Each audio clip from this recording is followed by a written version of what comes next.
Hi, I'm Dr. Joseph Camo from Georgia Southwestern State University, and today I'm going to talk about Charles Horton Cooley's looking glass self theory. Now, this theory essentially argues that our identity is constructed through a social process, that our identities are socially constructed by interacting with other people. Now, this theory can be captured more or less in this one saying that sounds almost like a riddle. Cooley said, "I am not what I think I am, and I am not what you think I am. I am what I think you think I am." Now that sounds like a mind-bending riddle, and you're probably trying to process what that was and maybe having to rewind to watch that again.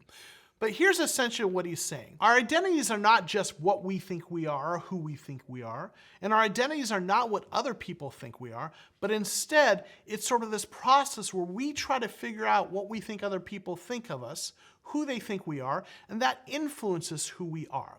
There's really three parts of this.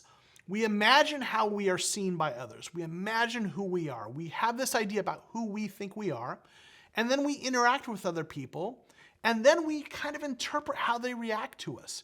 We see what we think are cues from them. Maybe they laugh at our jokes or don't laugh at our jokes. Maybe they roll their eyes at our jokes. Who knows what?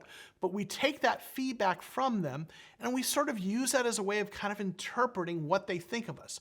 But we don't really know what's in their mind. We just get those cues. Sometimes they'll tell us what they think of us, but we don't even know if they're being honest or if they're just saying something nice to, not hurt our feelings.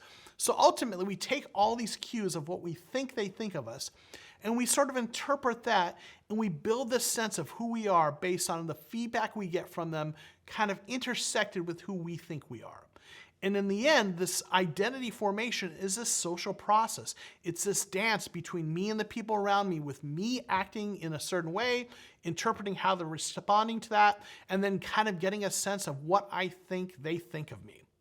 I know it seems confusing, but if you play it back and watch again, I think it makes sense. Thanks for watching. Please be sure to click like and subscribe.